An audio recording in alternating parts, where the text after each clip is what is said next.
Alright team, in this video I'm going to go over some basic editing tricks, especially for camp, that are really helpful to elevate your edits, go from pretty basic to a little bit more exciting, and potentially fix a little bit of problems that you might have along the way. To start us off, I've already put together some clips in this timeline and done some really basic editing into the audio. Nothing too fancy, right now it's pretty basic. And all we're going to do is add a few extra things to spice it up just a little bit.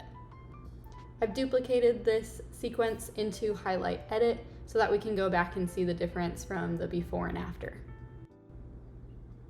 First tip that I'm going to show you is a horizontal flip, where we will flip the image to face a different direction.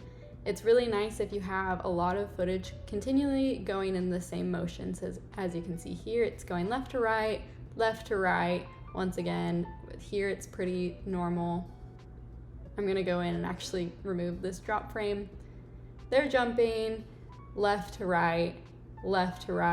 Lastly, here we have a right to left. So it kind of clashes. Now it's not a huge detail, but it's going to be something that if I just flip it around, it might make a little bit better of a transition, especially since we're going right from Gauntlet into a theme night. It might make it just a little bit smoother. So pretty simple. All we're going to do is go in, type in horizontal flip into our effects tab, and then we're going to put it right on that video. And boom, now everything is facing the same way and that motion is going the same way.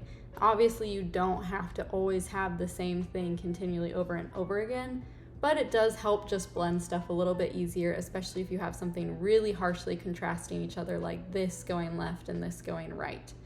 This might not be as dramatic of an effect, but especially in things like Gauntlet or other intense theme nights, it is really helpful to just flip things around a little bit.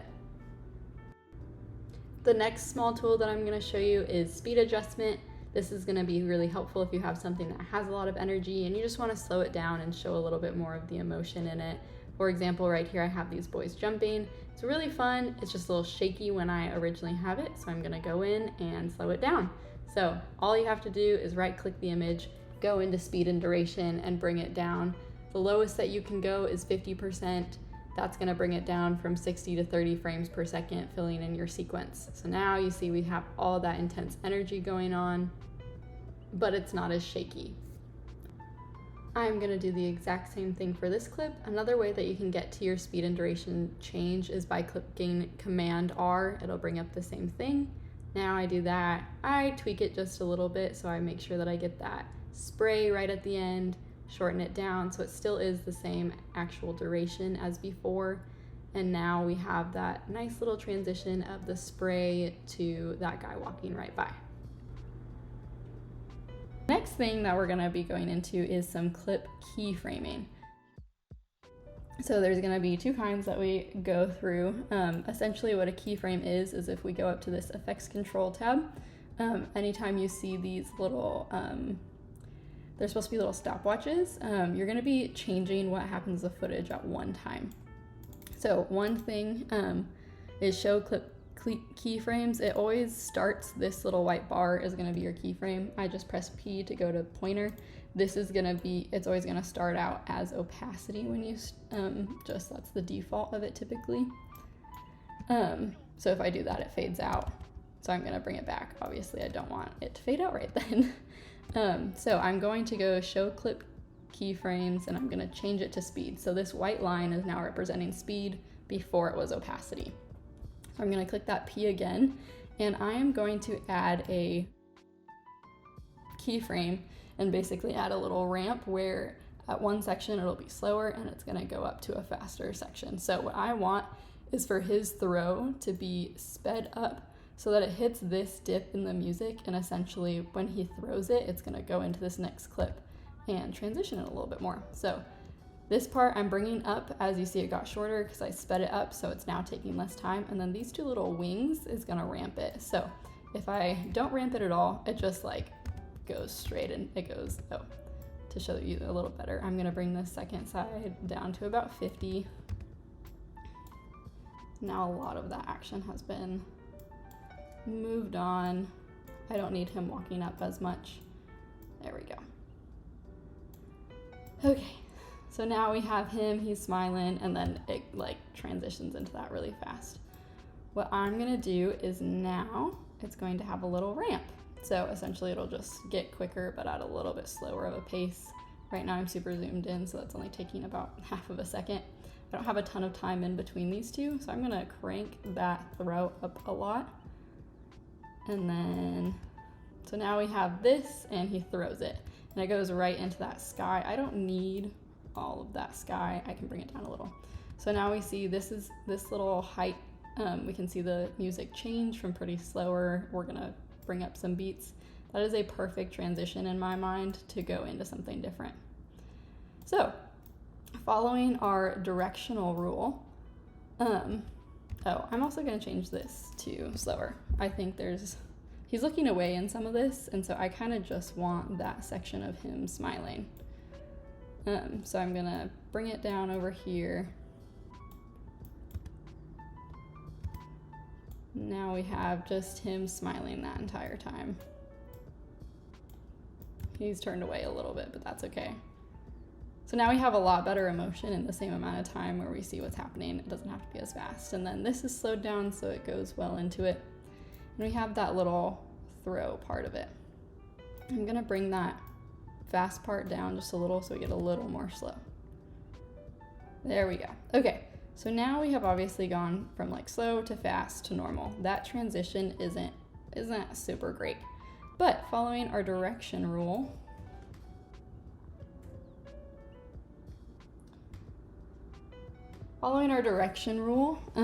basically I'm gonna go from he is throwing from left to right, and then this girl is falling into the water from left to right. So I am going to use that movement and come into this so it almost looks like he's pushing her off. So we ramped up into this. I'm gonna ramp down into this. So show clip keyframes, time remapping, speed. Same ordeal that I just did. Right now I have my normal mouse. I'm gonna click P to go to pointer, and this will add those little keyframes. I just clicked Command Z to remove them. But essentially she's kind of falling. I'm gonna slow it down right when she's falling into the water. So right about there. That's gonna be my transition portion. So I'm gonna bring the ramp over here. So we have these wings. There's no ramp because we haven't changed it. I'm gonna speed this part up and slow this part down. So now, whoop, okay, I sped that part up way too fast. Let's see, I'm at 2. So now I'm gonna move our ramp a little bit farther. We kind of get her like shuffling a little. We want it to be more of him gently pushing her into the water almost. It's kind of the optical look that we're going through. There we go. So now we have them falling. I honestly wouldn't actually use this clip in this circumstance, but from the footage that I had just originally gotten, we kind of see the whole point of it all. So this is a little uneven. I'm gonna bring this one.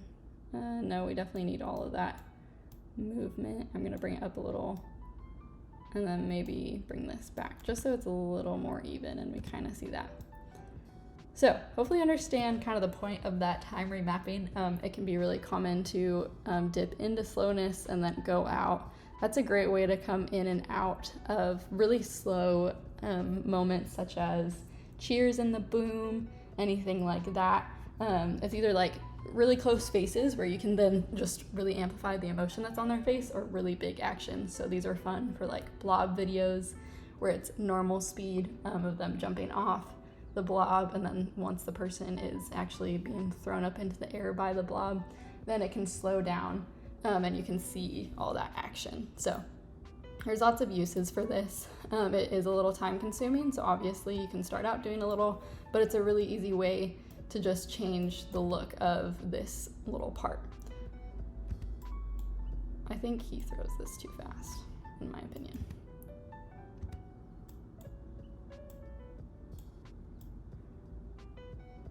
I think I'm gonna move this ramp just a little farther back. It also is a pretty slow ramp, so it doesn't have to be that long. I kind of just want the ramp to be more when he's actually throwing it. There we go. Okay, I like that a lot better. You can always adjust, always change it up a little if it just doesn't click quite as you're expecting. So we have this kid, it goes into this kid. That looks a lot better. I changed that ramp just to him where his arm is actually starting to throw it. His body's naturally speeding up anyways because of that throw, so it works a little better. But that is a speed ramp. So next is going to be another keyframe, and it's going to be another way to transition between two clips. So it is going to be a blur transition. So how we are going to do this is, instead of editing our actual footage like we just were, we are going to add an adjustment layer. So I'm going to go into my projects, go into extras. You can, oh, I already have it in here, but I'm going to create a new one. So what I'm going to do is go down here to new item and then do adjustment layer. So what an adjustment layer is, it's literally just a blank piece of video. Nothing is happening if I bring this up onto here. It has not affected the footage under it at all. Only until I add stuff onto the adjustment layer will it affect anything that is below it, video wise. So what I'm gonna do is I'm gonna trim this down so it effectively is umbrella-ing that transition. So I already have this fun ramp transition. I'm now just gonna add a little bit more. So what I'm gonna do, go back into that effects like we did for the horizontal flip, and you're gonna type in blur. So there's a few different types of blurs. There's directional, Gaussian. These are gonna be the two that you might use the most. I always like to opt for Gaussian. Basically it's just an all directional blur. So now I have Gaussian on this adjustment layer. If I click into this piece of footage, you see that Gaussian isn't in the effects adjustment layer, it's right there. So like I said, these little keyframe stopwatches, this is what we're gonna be using to create it. So I'm going to put a stopwatch button right there. So what I've done is now at this moment in time, it is going to be this amount of blurry. Right now, there's no blurriness. I'm gonna bring it up. This is the extreme where it's super blurry. Typically, for these types of small little blurs, you go like 15 to 20 is perfect. So this is gonna be the peak of the blur, which is gonna be right in between the two pieces of footage. I'm gonna go a couple frames to the end. If I go to the other side, it'll I can do the same and bring it down. So now at this point in the adjustment layer, there is no blur. When I come here, it is blurrier. You can see it right there. And as I go through, it takes out that blur. So what I've done now is just add a little bit of blur, and it just smooths it over for the eyes. It's not anything super fancy, but it really helps in things that might just have a little bit harder of a transition. So right here, my intention is this girl is about to spray my camera, and it's right there. And then this guy is in front of the camera. That's a good kind of directional transition in the footage. I'm gonna bring this over just a tiny bit. The reason that I'm doing that is so that he is a little bit more lined up in the middle with that silly string. But now what I can do is I can go back into my project, back into my extras. I named my already made one blur transition. Right now it's adjustment layer. So I'm going to essentially not that. I'm going to take this, copy it, come over here, paste it, and then I'm just going to move that transition right over what I want. So now we can see, we can make sure that that middle kind of lines up correctly like that. We see this blue thing. So now I don't know if you can tell, but it blurs it over. It's the smallest of bits, but it just smooths it over. I don't know. That's my little piece of magic for you. The last thing that I'm going to talk about is a cinematic zoom. So this is gonna be a great little piece of information for any piece of footage that is pretty static and kind of a little bit more low energy, but you might want to build the energy. So if your song is ramping up, or you just want a little bit of spice in what your footage is actually showing, this is going to be helpful. So what we're gonna do is we're going straight into keyframes again. Now we're gonna do position and scale. So essentially what we're doing is we're taking this sweet little piece of footage from this girl. She is swimming up to this ladder. It's nice, it's pretty, I like the framing in it. I'm gonna slow it down also, so now we just have this really pretty slow piece of footage, and I'm gonna cut it right about here. What you can do, this is gonna be a lot better for things like hang times and stuff like that. So you're gonna put a keyframe on position and scale at the very beginning of the clip. So you can see this is at the very beginning. Then we're gonna go to the end of your clip, wherever you would like, and we're just gonna move this scale up. Don't go too far past like 10, just a little bit. And then I'm gonna bring this down so her face is still kind of the main huzzah in it. And all this is doing, I might have done too much. Now you can just see that slight zoom, and it kind of rises that tension in the footage. It's very simple, but it just adds a lot more into it. So whole point of this little session was to see what we can add and change just a little bit into all of this.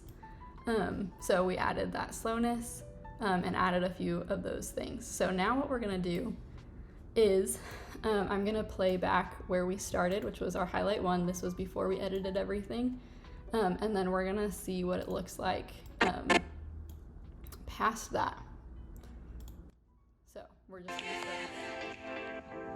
Lost in darkest days, drowning in shame, where light seemed lost. Stuck in desert days, till mercy came and saved my heart. Far as east from west, you took my path. There they are, side by side. Hopefully you guys are able to see the difference between the two and see that it does just elevate the look overall by adding these really small details into there. So take what you want with these tips. Hopefully you're able to use them. If so, let me know. I hope to see what you guys do with your videos.